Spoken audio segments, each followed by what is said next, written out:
The morning after the Perez Art Museum heist, the Cabal holds the spoils of a quiet war. They have the Tremere Vault, the memory of a Goeg Demon King, and a stolen glass terrarium housing a woman made of translucent blue light, waiting by a miniature fire. But every spell they cast to survive that night came with a tax. The ritual that saved their lives placed a magical lock, the vinculum, directly onto their avatars. It suppresses their abilities, creates a dense mental fog, and ensures that when one of them feels pain, the others feel it too. They sit on the darkest secrets in Miami, yet remain paralyzed. The leverage they stole is useless as long as they are choked by an arcane leash they cannot remove. Then the sun comes up, and the isolation sets in. Outside each of their doors sits a pristine 1990s Ford Crown Victoria. The driver behind the wheel never shifts his hands from 10 and 2. He doesn't blink. When Blake scans the vehicles for magical signatures, the readout shows that the men aren't physically there. They are co-located psychic projections, peering into the physical world without leaving a footprint. The surveillance is a symptom of a larger collapse. The Cabal's inside man in the technocracy, Nathaniel Price, has been fired. Authorizing the visible drone strike that saved them the night before cost him his clearance, his arsenal, and his ability to run interference. To prevent immediate arrest, Dillon scrambles his film crew to fabricate a viral marketing campaign. They retrofit the explosion footage into a fake PR stunt, bribing city officials to buy the lie for a few hours of breathing room. The lie holds for now. The Cabal starts the day without their government shield, watched by invisible men, and cut off from the only man who could authorize a legal defense. Regrouping at Tavi's tower, they face an immediate political wall. The vampire ghoul they interrogated is dead, and the physical documents they stole point to corrupt mages, not the Tremere. To take any sanctioned action, they need a majority vote from the Council of Masters. The vault didn't yield clean evidence, it yielded blackmail. The dossier contains ruinous, buried sins on every major pillar of Miami's magical leadership. This diagram maps the Council of Masters. With 2 seats vacant, they'll use these secrets as individual levers, forcing remaining masters to vote against the Tremere. Looking closer, a revelation. Abigail Eastoft, the Tremere regent, once held Council Master Lucinda as her bloodbound servant. The dossier is their only path through the politics, but deploying it means holding a knife to the throat of the city's leadership, a strategy where a single master realizing they are being targeted could trigger the Cabal's immediate execution. The planning stops when Dillon's phone rings. His crew director, Jazz, has gone missing.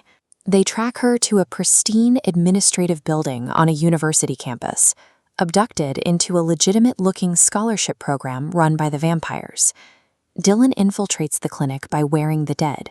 Fighting through a severe creative block, he magically breaks and remolds his own facial structure to match the Asian ghoul they killed the night before. Inside the office, he finds Jazz heavily sedated. Using mind magic, he bypasses the paralysis in her sleeping brain, marionetting her unconscious body straight out of the building. From his downtown lab, Blake runs remote overwatch. He spots a booby-trapped harvesting device clamped to Jazz's arm. With 2 seconds on the timer, he dematerializes the rig across the city, yanking it directly into his own office. It detonates. Blake swallows the explosion in a kinetic forces bubble, protecting the building but overextending his will. The blast shatters his equipment and drops him to the floor, bleeding from the eyes. Back at the clinic, Theodore and Stephen arrive to cover Dillon's exit. Stephen flips his perception to spirit sight, revealing that the intake nurse is actually a 7-foot, cloven-hooved succubus. Theodore raises his saxophone and hits a single, sustained note, freezing time for a single second. Stephen chants a consecration rite over his gun and shoots the demon dead. They pull Jazz out unharmed, having dismantled the harvesting device and the demon protecting it. But miles away, Blake lies in the wreckage of his lab, his body failing under the strain of the explosion he swallowed. As they rush Blake to the El Andalus facility, the magical lock on their avatars transmits his fading pulse to the rest of the team. Theodore physically reels, taking a shared pain vision of a dead, starless husk world. The energy that destroyed Blake's lab left his body unviable. To save him, Dr. Chen puts him through the Chrysalis program. He survives, but he is remade. He wakes up with a reinforced skeleton and a mind permanently ported into the internet via radio waves. That evening, the Cabal searches for a deniable courier to deliver their blackmail to the Council. Their contact is Louisa, a foul-mouthed winged pixie working freelance. She tells them to meet her at Tropical Park. They arrive expecting a dead drop and walk straight into a pixie weighing. It operates like a crime family gathering, overseen by a quiet, calculating Fae patriarch holding court in a clearing of fairy lights. They navigate the strict transactional etiquette of the Fae. Theodore plays his saxophone for the guests, trading music for favors. They walk away with underground markers and a payout of minted pixie gold. In 24 hours, the Cabal has secured their survival through extreme trades. They have exchanged their physical humanity for cybernetics, and their total isolation for dangerous, binding debts to the Fae. The Cabal now holds blackmail files on every sitting master, markers from the Pixie Dawn, and proof that their magic can kill a Goetic servant. They have the tools to force a council vote. They just have to survive the fallout of using them. Walking the nighttime streets, the rebuilt Blake begins to process his new physiology. The chrysalis polyp changed his skeleton and his mind, but it also left him with a perception he cannot explain. His eye snags on a stranger in the crowd. He catches a faint, glowing resonance sitting on the person, a trace element that no one else can see and that his instruments cannot identify.